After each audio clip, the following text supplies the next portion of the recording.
Olá, tudo bem?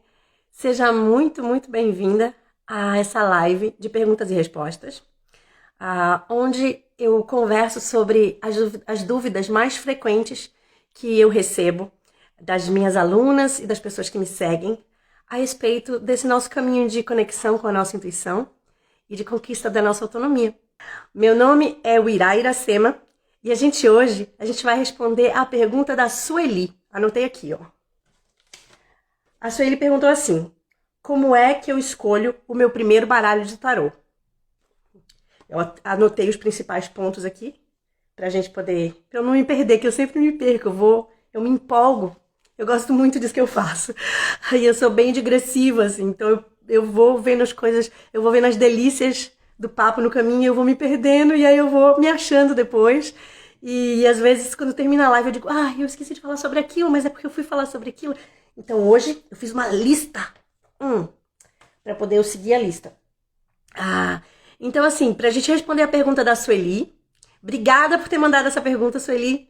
É uma coisa muito bacana da gente conversar. Eu fico sempre muito feliz quando as pessoas me escrevem ou falam comigo assim, eu nunca tinha pensado em jogar tarô pra mim, eu nunca tinha pensado em ter um tarô, em jogar um tarô pra mim mesma, e agora, depois que eu comecei a ver seus vídeos, que eu comecei a ver seu conteúdo, eu comecei a ter vontade de comprar um tarô.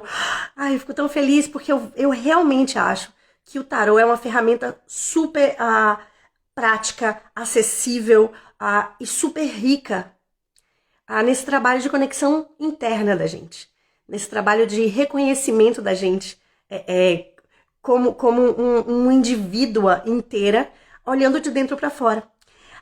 E assim, eu também recebo uns comentários muito bacanas de gente dizendo: eu sempre tive um baralho de tarô há muitos anos, eu tenho um baralho de tarô na minha gaveta e eu nunca tive coragem de abrir, eu me sentia sem conseguir ter domínio de tudo. Era muita coisa para eu poder saber, muita coisa para eu prestar atenção, muita coisa para eu poder entender antes. Então, como eu não tinha o conhecimento de tudo isso, eu preferia não mexer no meu baralho, e agora eu tô começando a usar, a tirar ele da gaveta.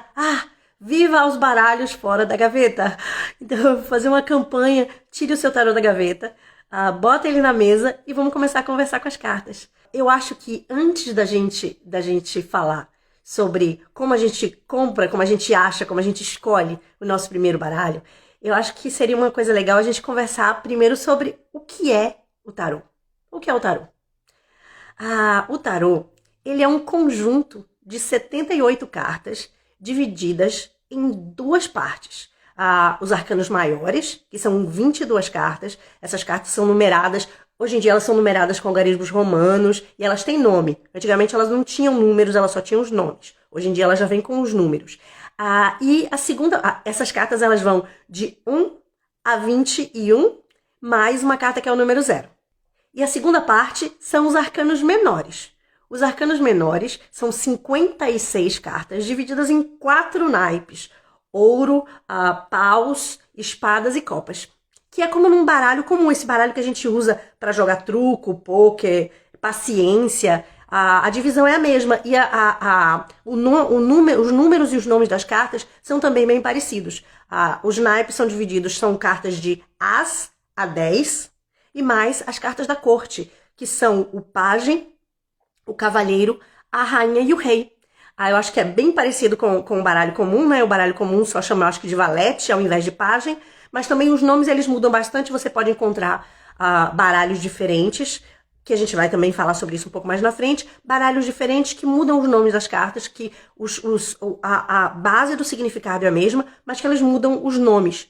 Então, tem baralhos, você vai encontrar baralhos de tarô com o nome de valete ao invés do nome de pajem. E você vai encontrar um monte de outras coisas. Você vai ver que, assim, os baralhos mais modernos, eles realmente são bem criativos. Com nomes e com imagens e com tudo. Bom, mas assim, o tarô, ele foi inventado na Itália, por volta de 1420, 1450, por aí, assim. Na verdade foi assim, já existia o baralho de jogo, esse baralho de 56 cartas, e aí inventaram essas 22 cartas extra, que são chamados os triunfos, eram chamados os triunfos, hoje a gente chama de arcanos maiores. Então, assim, os triunfos eles foram adicionados ao baralho comum. E isso virou um baralho de tarô para jogo. Então, o tarô ele foi inventado em 1400 e bolinha para jogo. Ele ainda hoje, ele é um jogo, tem muitos países na Europa, aqui, por exemplo, onde eu moro, aqui na Dinamarca, o tarô ele ainda é um baralho de jogo, ele é mais conhecido como um baralho de jogo, se chama aqui tarot, que vem do tarote italiano, deve ser alguma coisa assim, tarote. E eles jogam mesmo, assim, tem um jogo, tem regras, tem tudo bonitinho, que nem, sei lá, que nem eu não jogo cartas, então eu não sei, mas que nem truco tem, sabe? As regras, tem associação dos jogadores de tarô, que tem tudo isso aqui, e aqui na Dinamarca eu sei como é. Eu ouvi falar, assim, eu já li a respeito, que também se usa como jogo na Itália, na Alemanha. Então, assim, o tarot, eu vou fazer essa diferença, então, um pouquinho, assim, do tarot como o tarot do jogo e o tarot como o tarot, o oráculo, né? As cartas que são usadas para autodesenvolvimento ou para adivinhação. Mas, assim, o tarot, ele foi criado lá atrás como jogo. E ele começou aos poucos a ser usado como adivinhação, como na cartomancia, né? Não se sabe ao certo quando foi que isso aconteceu. Tem muitas informações meio desencontradas. Tem muitas discordâncias em relação a quando foi que aquele baralho, que era um baralho de jogo, né? Jogo da sorte. Quando foi que isso virou um jogo de adivinhação? Quando foi que isso virou um oráculo? Existem evidências a partir do século XVIII, mas muitos estudiosos dizem, e eu concordo com eles nessa parte, que como o baralho de leitura, como o tarô de leitura, de adivinhação, de cartomancia, era uma coisa usada nas ruas, né? Sempre foi assim, a cartomancia sempre foi uma prática marginal. Não era que nem a astrologia, que era essa coisa muito era elitista. As cortes tinham seus astrólogos. A cartomancia sempre foi marginal. E é muito difícil você ter registros sérios de uma prática que não era levada a sério e que, pelo contrário, muitas vezes foi perseguida. Então, assim, se existem registros a partir de 1800, muitos estudiosos acham que antes disso, muito antes disso, já se usava nas ruas o tarô como um oráculo. Bom, essa foi a parte da historinha, né? Os baralhos, aí a gente entra nos baralhos, que é o que a gente tá interessado aqui.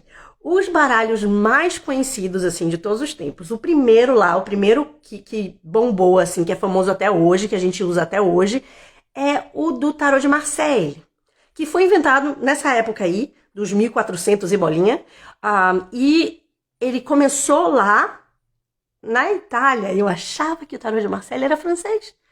Exatamente por causa do nome Marseille, a cidade de Marseille, na França. Eu achava, tarô de Marseille é francês. E aí, quando eu fui estudar sobre isso, eu descobri, não. Ele era italiano, ele é italiano, mas foi na França que ele ganhou notoriedade e ele foi inventado por um cara que se chamava Marcelo, alguma coisa. Marcelo. Então, ele não é francês, mas ele ficou mais famoso na França. Esse é um baralho que a gente usa até hoje. Foi o meu primeiro baralho, e que eu ainda tenho. E que ele não tá aqui pra eu poder mostrar pra vocês, porque a minha mãe sequestrou ele. E como ela já me deu tantos baralhos, quem me segue sabe que a minha mãe, ela é a minha deusa dos baralhos. Ela vive me presenteando com baralhos de tarô. E como ela já me deu vários baralhos, ela merece. Ela, por merecimento, ela herdou o meu primeiro baralho, que foi o meu baralho de Marseille. Mas assim, depois do de Marseille, o que ficou mais famoso assim, foi o baralho do Rider Waite Smith, que é o que eu uso hoje em dia. O baralho do Rider Waite Smith, ele foi criado já em 1909, assim, então, sei lá, 6 séculos depois. Mas ele foi criado a partir dessa ideia de trazer, que isso foi o Edward White, foi essa ideia de trazer para o tarô um pouco mais de misticismo, de ocultismo. Ele seguia o pessoal de uma seita, uma sociedade, não vou chamar de seita, que eles se chamam de sociedade, de uma sociedade secreta chamada The Golden Dawn. E ele quis trazer alguns desses ensinamentos da Golden Dawn, para o tarô. E aí mistura a astrologia, mistura a numerologia, mistura várias dessas coisas, mistura a witchcraft, né? Bruxaria, mistura um monte dessas coisas e ele foi misturando vários desses elementos e junto com a ilustradora dele, que é a Pamela Smith, que foi a Pamela Smith, eles dois criaram esse baralho. E o baralho se chama Rider-Waite-Smith porque foi publicado pela editora Rider, foi desenvolvido, criado, né, pelo Edward White e foi ilustrado pela artista plástica britânica Pamela Smith. So, Rider-Waite-Smith. Por isso que ele tem esse nomão. E várias pessoas chamam só de Rider-Waite. Eu acho uma injustiça, porque o trabalho da Pamela é incrível e foi super importante no desenvolvimento desse baralho. E ela era ativista pelos direitos femininos e a gente tem que dar o crédito do trabalho dela, né? Pelo trabalho que foi feito, que é incrível, que é lindo. Então, eu chamo do Rider-Waite-Smith. Esse baralho, hoje ele serve de inspiração para muitos outros. Mas, antes disso acontecer, teve um cara que ele também fazia parte da The Golden Dawn, que ele também criou um baralho que foi assim, breaking through, assim, ele foi um baralho que saiu abrindo caminhos para um monte de outras coisas que vieram depois, que é um baralho muito famoso até hoje, que foi o... eu tenho dificuldade de falar desse cara, vamos lá. Aleister Crowley. Alguma coisa assim, tenta aí. Aleister Crowley. Um negócio desse. Ele criou um tarô, que também tem um nome difícil, que eu vou tentar aqui, ó. Ele criou um tarô chamado Tarô de Thoth. Deve ser um negócio desse. Tenta aí. Thoth. Que é T-H-O-T-H. Ele criou esse baralho, junto com uma ilustradora também. O nome dela, Lady Ferris. Eu acho que era uma coisa assim. Lady Ferris, eu acho. E ele idealizou e ela desenhou, né? Então as mulheres só lá no desenho. E eles criaram juntos em 1940, por aí assim. Então veja aí, 5 séculos depois que o baralho foi criado, que o tarô foi criado pela primeira vez, né? Eles foram lá e eles criaram esse baralho, que aí, assim, o Crowley, ele realmente enfiou o pé, assim, foi o caminho inteiro na questão do ocultismo. Ele enfiou o pé na jaca, sem pedir desculpas. E o baralho dele é um baralho que eu considero para iniciados. Você tem que ler um livro que se chama O Livro de Thoth. E você tem que ler aquele livro com muito afinco, fazendo todas as anotações do ladinho, fazendo grife, porque é muita informação e é muita coisa que é necessária para você acessar o significado das cartas, para você acessar aquilo que ele está propondo. As cartas são muito bonitas, as cartas que eles fizeram, assim, os desenhos da Lady Ferris. Eu acho que é Lady Ferris, eu vou chamar de Lady Ferris, tomara que eu não esteja errando o nome. Mas ela é Lady alguma coisa, eu tenho certeza disso. Mas assim, o trabalho dela é muito bonito, mas é muito denso. Então é um baralho que eu não tenho ele, assim, não é um baralho que me cause paixão, assim, atração. Eu acho muito bonito, acho muito legal que exista, acho um trabalho incrível, mas ele tá lá. Ele tá lá na prateleirinha da livraria.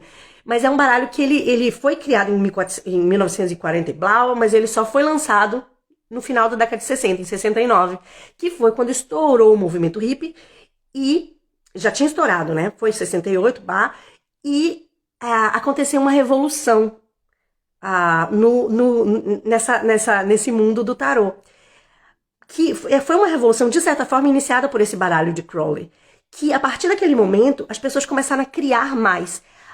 O tarô, ele foi absolvido, ele foi adaptado, absorvido, adotado pela pela cultura de massa, pela indústria cultural, pela cultura de massas. E ele começou a refletir um pouco isso. Então começaram a criar baralhos das mais variadas formas, com as mais variadas informações, inspirações, e o tarô ele ganhou uma diversidade incrível. Isso aconteceu a partir da década de 70, e você podia ver, assim, a coisa mais forte que você via era uma influência muito grande do movimento hippie. Se você for ver os decks que foram criados naquela época, que você ainda pode encontrar vários deles na livraria, no Amazon. Você pode encontrar muitos deles, que eu posso até fazer uma lista e colocar aqui embaixo depois, para você dar uma olhada. E assim, esses baralhos eles foram criados com essa imagética do paz e amor, essa imagética da volta ao campo, à terra, ao misticismo, né?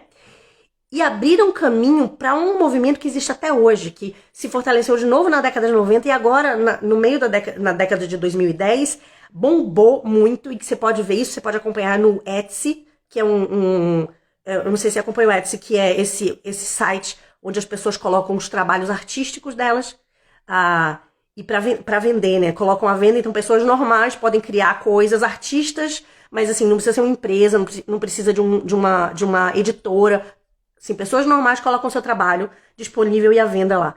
E no Etsy, você pode encontrar tarôs de todas as formas, para todos os gostos, com todo tipo de interesse possível e imaginável. No Amazon também, mas no Amazon você encontra os que são publicados por editoras mais formais, assim, editoras grandes e etc.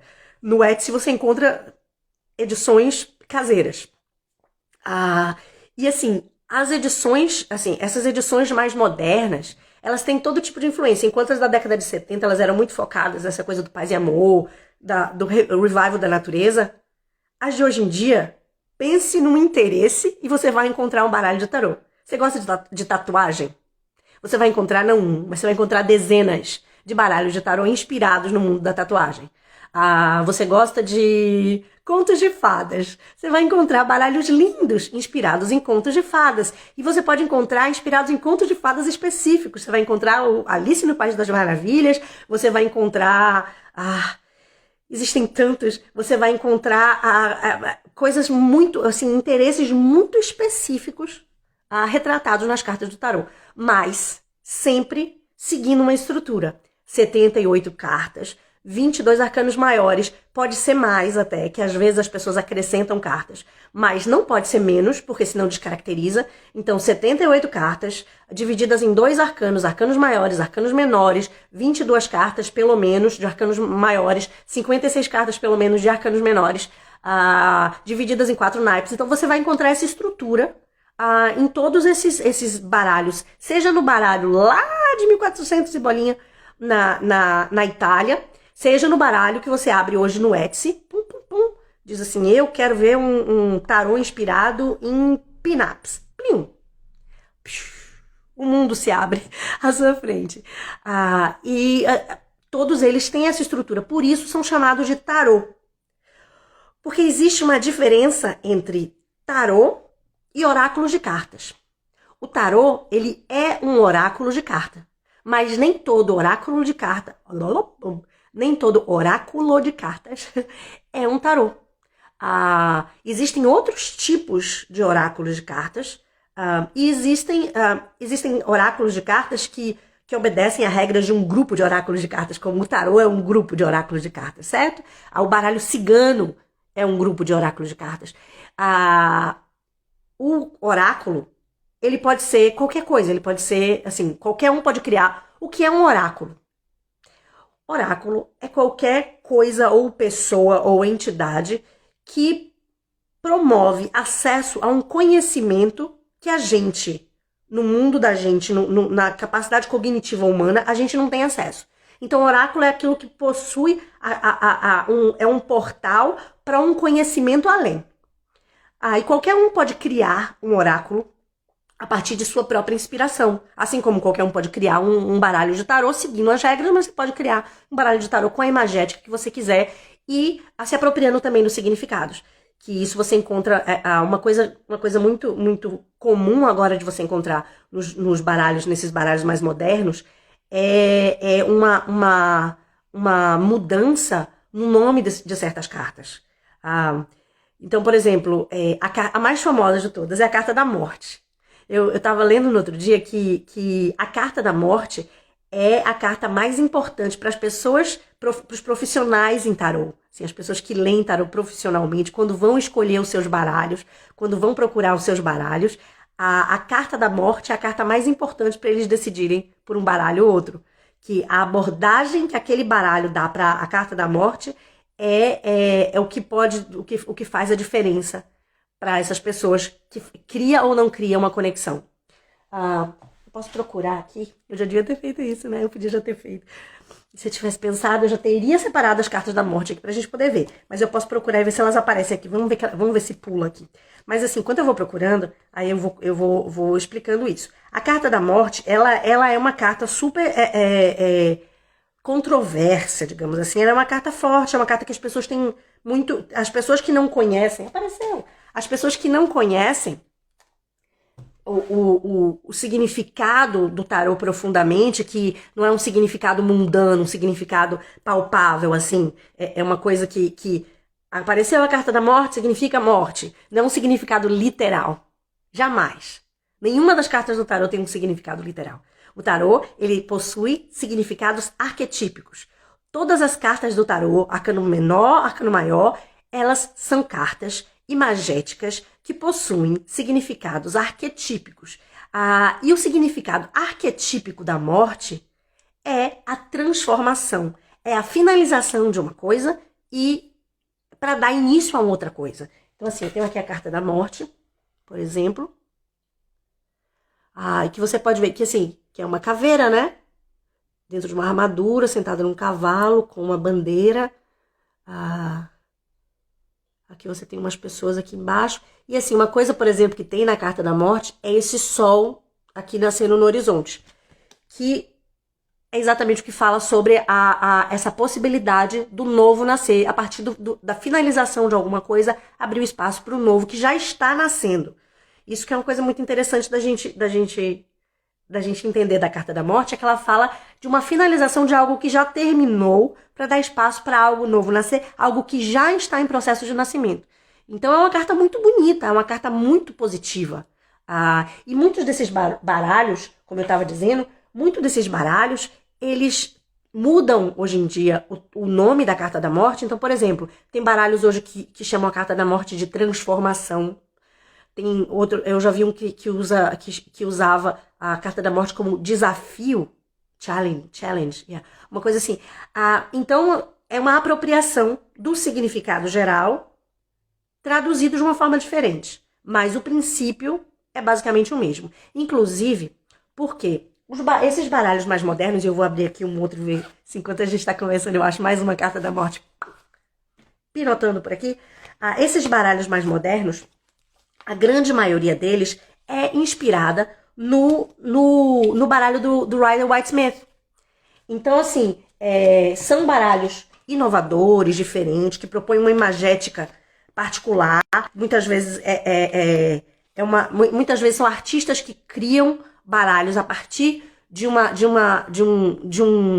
a partir da obra deles, né? A partir de uma realidade, de um horizonte, um universo é melhor, a partir de um universo imagético desse artista, né? E ele cria, ele vai adaptando as cartas à própria obra para criar um baralho novo. Mas assim, a maior parte desses baralhos novos, desses baralhos da década de 70 para cá, eles são inspirados no baralho do Rider-Waite-Smith. Então, a estrutura deles, a disposição das cartas, tudo que você aprender. Achei a morte. Olha ela aqui. Esse daqui é o baralho... Ups, afastar um pouquinho. Esse aqui é o baralho mitológico, que foi o que eu usava até pouco tempo atrás, o que eu usava nas minhas leituras. Então, aqui, aí você tem o Hades, porque é a figura mitológica dessa carta. Você tem aqui de novo o sol nascendo no horizonte, você tem essas pessoas aqui embaixo, tá? Mas assim, uma das tônicas dessa carta é essa coloração. Você vê que ela não é uma carta escura, uma carta pesada, toda ela, né? A gente se impressiona muito com a figura da caveira, com a figura vestida de preto e tudo. Mas ela tem, assim, ela vai além, né? Ela não é uma coisa só. Ela não é simplesmente uma coisa que vai embora, uma coisa que termina, uma coisa que acaba. Ela é também uma coisa que está surgindo, né? Então, assim, uma coisa para a gente pensar quando a gente escolhe o baralho da gente, eu vou chegar lá, é que esses baralhos mais modernos, eles são todos inspirados no baralho do Rider-Waite-Smith. Então, tudo que você aprende, se você resolver estudar, Se você aprende, se você estuda o Rider-Waite-Smith, você está aprendendo para um monte de baralhos que você vai encontrar por aí no mercado. E assim, uma coisa assim que é legal de contextualizar é que quando o Edward White ele resolveu fazer o baralho dele com símbolos do ocultismo, da astrologia, cabala e tal, e ele pegou bem mais leve do que o Crowley, coisas que ele fez, por exemplo, ele mudou o nome de algumas cartas e ele tirou algumas referências que eram bastante voltadas à religião católica cristã. Então, por exemplo, tinha uma carta que se chamava O Papa. Ele transformou essa carta no O Hierofante. Uma carta que se chamava A Papisa. Ele transformou na sacerdotisa, a grande sacerdotisa. A carta dos amantes tinha era uma figura de um casamento. Tinham duas pessoas, tinha uma figura que parecia um padre. Ele trocou e essa dela ele manteve dentro desse universo do católico cristão, que ele retrata uma figura, uma cena do Jardim do Éden, com Adão e Eva. Aí Adão e Eva e a figura do anjo em cima, que é uma carta que fala de escolhas, que fala do amadurecimento interior para a tomada de decisões exteriores, em alinhamento com a nossa essência, porque a gente mais para frente a gente vai ter que arcar com as consequências dessa decisão tomada. Então a carta dos amantes ela trata de decisões. E aí o White ele resolveu colocar dessa forma, até porque ele queria dualidade, ele queria duas pessoas, não queria três, ele queria duas pessoas que elas tivessem que tivesse essa dualidade que era o signo de Gêmeos, que foi isso, assim, a proposta dele foi essa aproximação com algumas figuras do zodíaco. O White ele trocou umas posições de umas cartas, ele queria que a carta da força fosse no número 8 por causa do signo de Leão e a carta da justiça no número 11 por causa do signo de Libra. Então, assim, todas essas adaptações que o White fez, você vai encontrar na maioria desses baralhos recentes, desses baralhos modernos, que eles usam a estrutura do Rider-Waite-Smith e criam em cima disso. Como foi que eu escolhi o meu baralho? Os meus baralhos, que continuam aparecendo, surgindo na minha vida, mas como é que eu escolho o baralho que eu uso principalmente? Porque tem um baralho principal, eu tenho um monte de baralhos. Vocês já entenderam isso. Eu tenho um monte de baralhos, eu tenho aqueles que eu uso mais frequentemente, que eles ficam na minha mesa, ficam por aqui, porque são os que eu estou estudando ou os que eu estou usando ativamente nas minhas leituras, nas leituras para as minhas clientes. E eu tenho no armário que estão guardados, eu gosto de deixar os que eu não estou usando, eu gosto de deixar guardadinhos. Isso é uma coisa que a gente pode conversar num vídeo também, como tratar o seu baralho de tarô, mas vamos chegar lá. Então, como foi que eu escolhi, como é que eu escolho o meu baralho de preferência, o meu baralho de utilização diária para mim, vamos dizer assim. Eu comecei vamos lá, quando eu era criança pequena lá em Barbacena, não necessariamente em Barbacena, mas no final da década de 80, nem conta, não faz a conta, não faz a conta, esquece a matemática. Quando eu era adolescente, eu tinha 13 anos lá no final da década de 80, na casa da minha avó. Eu sou menina criada com vó, então eu vivia muito na casa da minha avó. E tinha lá esse quarto de hóspedes, a casa da minha avó, lá em Salvador. Eu nasci em Salvador, você pode ver pelo sotaque, né? Eu nasci em Salvador.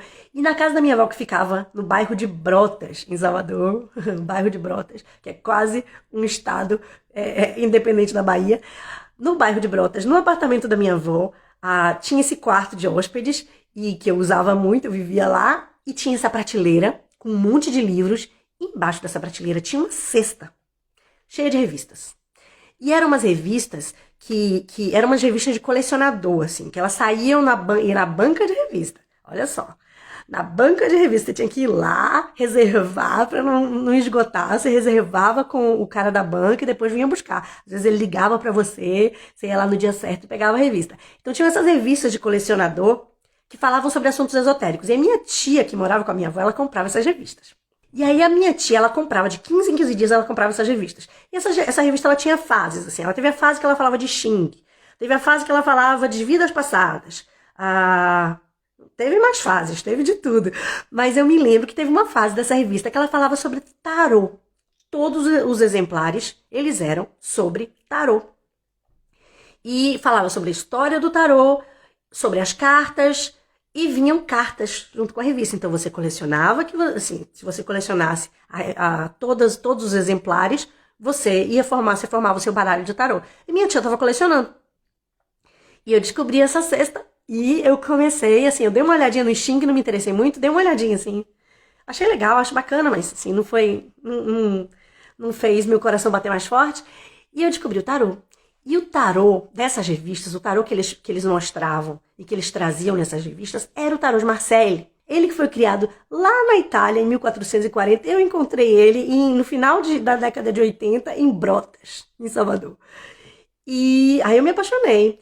O tarô de Marseille, ele é bem diferente, assim. Ele é bem particular, a imagética dele é bem rústica, bem colorido, cores fortes, amarelo, vermelho, azul. Ele é bem rudimentar e é lindo. Muitas das cartas dos arcanos menores, vou usar dizer todas, porque eu não lembro exatamente, estou passando na minha memória, mas a maior parte, pelo menos, das cartas dos arcanos menores, elas são com objetos, que são os arcanos, né? São os objetos dos naipes. Então elas trazem os objetos e elas não trazem figuras humanas. As cartas dos arcanos maiores, a maior parte delas traz uma figura humana. Figuras como forças, virtudes, vícios, personagens, que era isso que o tarô retratava desde o começo, que retrata ainda hoje. Uma coisa legal que eu li outro dia sobre essa criação do tarô, que eu até esqueci de falar no comecinho, é que eles criaram esses 22 triunfos, né, quando criaram o tarô em si, esses 22 triunfos que foram acrescentados às 56 cartas que já existiam, que eu tô com o nariz entupido, aí fica difícil de falar. Esses 22 triunfos, eles foram criados como uma procissão romana, como figuras de uma procissão, como uma parada de carnaval, assim. E que apareciam essas figuras, né? Essas figuras alegóricas.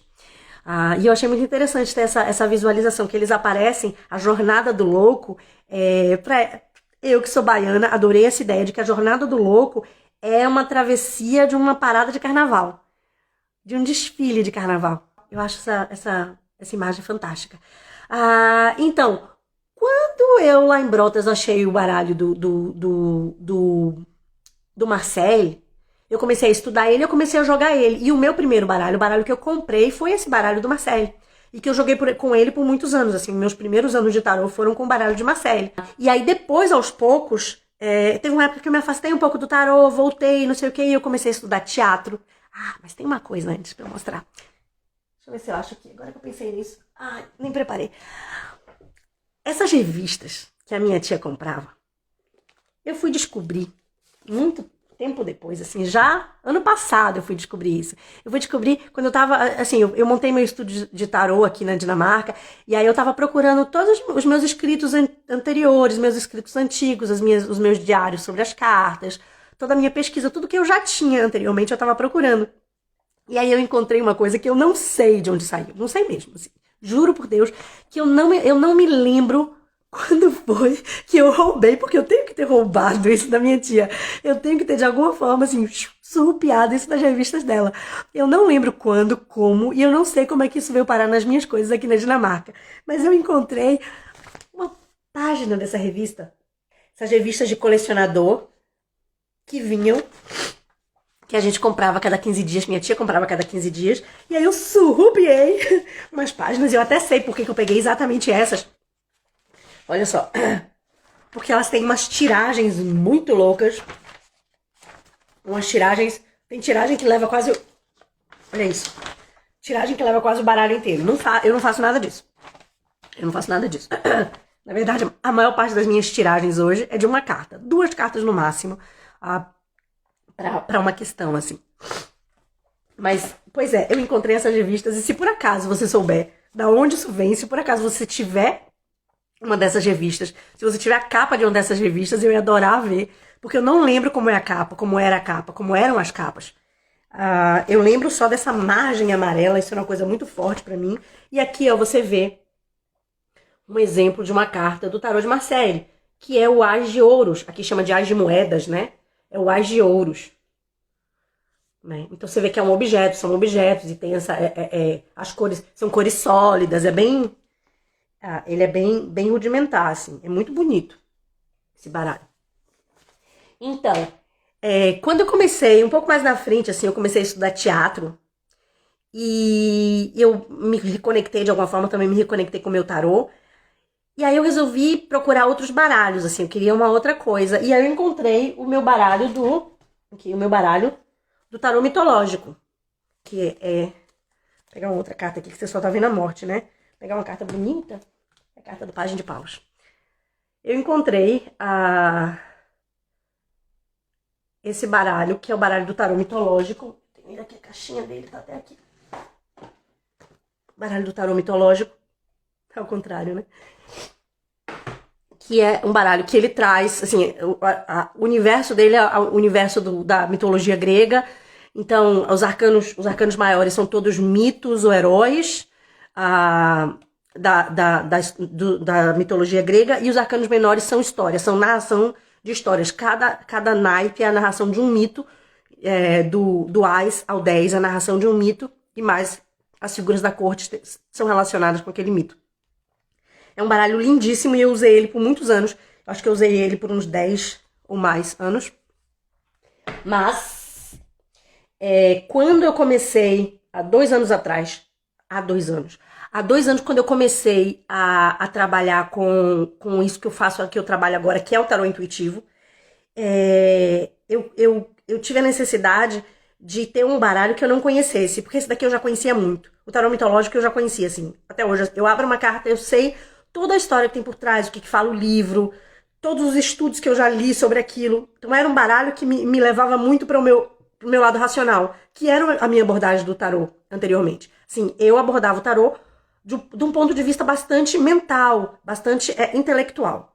Aí eu lia sobre tarô, ainda leio, mas eu lia sobre tarô, eu usava os livros, eu usava as minhas anotações, e isso era muito, muito presente para mim. A minha mente estava muito presente quando eu jogava. E aquilo parou de fazer sentido para mim. E foi quando eu tava grávida do meu segundo filho, eu queria fazer alguma coisa diferente, e eu comecei a experimentar, assim, jogar de um outro jeito. E aí eu fui descobrir esse negócio que se chama tarô intuitivo, e eu fui descobrir com uns autores, fui ouvindo uns podcasts, o podcast da Bridget Esselmont, que é uma australiana incrível, que hoje em dia é minha mentora de tarô, e eu fui descobrir que existia esse outro jeito de jogar as cartas, que é um jeito muito mais leve, muito mais sutil, muito mais intuitivo, como o nome diz, sendo redundante, mas muito, muito mais sensorial. Que era colocar o saber de lado e trazer à tona o sentir. Então, hoje em dia, eu uso isso, e hoje em dia eu leio dessa forma, e o meu relacionamento com as cartas é dessa forma, mas para eu fazer isso, eu precisava começar do zero.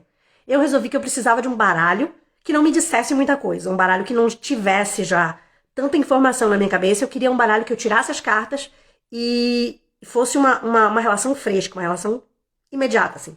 Olhei, e que fosse que eu conseguisse colocar os meus sentidos naquele diálogo, ao invés da minha mente. E aí foi aí que eu cheguei no baralho do Rider-Smith. Rider-Waite-Smith. Então, por exemplo, essa carta que é uma carta linda, aqui, ó, que é o 10 de copas. E assim, eles têm imagéticas bem diferentes, apesar do tarô mitológico ser inspirado no Rider-Smith. Porque ele é um desses que foram inspirados, que foram feitos a partir daquilo, a partir do trabalho do White, entendeu? Então, assim, como foi que eu escolhi? Eu escolhi o meu primeiro baralho de forma mais racional. E no meu segundo baralho, eu já escolhi ele de forma mais intuitiva. O meu terceiro baralho, que é esse que eu tô usando agora, eu já escolhi ele de forma mais racional. Assim, eu quero uma coisa que seja diferente. Eu fui racional para ser intuitiva. E é aí que eu quero chegar. Quando a gente se pergunta assim, como é que eu faço para escolher o meu primeiro baralho? Bom, eu tenho 2 sugestões para você, Sueli, e todo mundo que está interessado, que tem essa mesma pergunta. Eu tenho 2 sugestões para vocês. A primeira é você ser racional na sua escolha. Então, você pensar assim, qual o baralho que pode me facilitar nessa relação? Então, assim, racionalmente falando, a minha sugestão é que você procure um baralho que você possa desenvolver uma relação de forma mais frutífera, de forma mais rápida também, que você possa encontrar material, que você possa estudar no momento de estudar, mas que você também possa utilizar ele de forma intuitiva. E para isso, a minha sugestão é o Rider-Waite-Smith, porque ele tem as 2 coisas. Ele tem muito, muito, muito material escrito sobre ele. Muito. Eu disse muito? É muito mesmo. Ele tem muita coisa escrita sobre ele que você pode, se você resolver estudar o tarô, você pode buscar isso.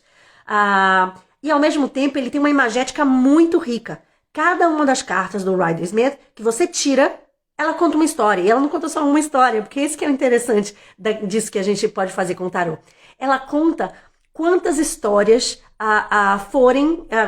quantas tiragens acontecerem, ela vai contar histórias diferentes, entendeu? Porque, como eu sempre digo, o significado da carta depende do momento, da pergunta, da posição, da pessoa. Então, assim, são várias variáveis que vão influenciar essa história. E o Rider-Smith, ele é tão rico que ele contempla possibilidades para todas essas histórias. Assim, ele é, assim, cada carta dele que você tira é um portal para as histórias que podem ser contadas. Então, racionalmente, se essa for a sua opção, escolher racionalmente, eu recomendaria o Rider-Waite-Smith. Mas a outra opção que eu dou, eu falei 2 opções, essa foi a primeira. A segunda opção que eu dou é uma escolha intuitiva, que é você escolher o seu baralho de tarô pelo que o seu coração fala.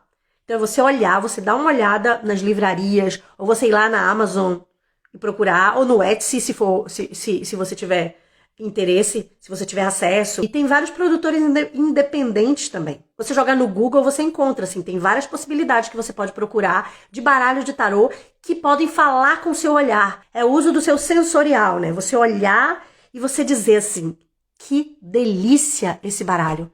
Que vontade de olhar para ele. Que vontade de conhecer essas cartas. Que vontade de bater um papo com essas cartas, sabe? Então é esse sentir da delícia do jogar o tarô. E que isso pode ser, assim, pode ser uma escolha, sabe? Então, essa segunda opção que eu te dou é de você seguir a sua intuição e escolher o baralho que fala com o seu sensorial. O lado mais prático é uma opção, o lado mais sensorial é outra opção. E você pode escolher a que funcionar melhor para você. Talvez você seja uma pessoa mais prática, uma pessoa mais racional. Talvez você seja uma pessoa mais intuitiva, uma pessoa mais sensorial. E talvez, se você for uma pessoa mais sensorial, você possa escolher fazer uma escolha mais prática, só para quebrar a regra. E se você for uma pessoa mais prática, você possa fazer uma escolha mais intuitiva e sensorial, só para quebrar a regra, só para dar uma balançada, para sentir uma diferença. Porque é exatamente nessas balançadas que a gente dá na gente, sabe? Nesse balançar da peneira, assim. Nesse sacudir do tapete, que coisas que a gente não imagina vêm à tona. Que coisas que a gente não esperava e que coisas que não fazem parte do nosso, a princípio, do nosso universo imediato, elas aparecem e elas nos surpreendem. E muitas vezes a gente descobre coisas que a gente nunca podia imaginar, simplesmente porque a gente deu uma sacudidinha, porque a gente fez uma coisinha de uma forma diferente. Então pode ser também uma dica de você tentar fazer a sua escolha baseada numa surpresa para você mesma. Uma escolha que você não esperaria que você fizesse. Fica aí a dica. Bom, falei pra caramba hoje, né? Eu espero que eu tenha respondido a sua pergunta, Sueli, e de todo mundo que tenha essa dúvida, como é que eu faço para encontrar o meu primeiro tarô. E se você tiver mais dúvidas, escreve para mim aqui embaixo, ou pode me mandar também no direct, no Instagram. Se você quiser saber mais sobre intuição, conquista da autonomia feminina, tarô e outros babados, você fica ligado aqui no meu perfil, no Instagram, lá do meu canal do YouTube, que se chama Mulheres Incríveis. É um prazer falar com você. Hoje, como sempre, foi um prazer. Aí a gente se vê no próximo vídeo. Combinado? Até mais!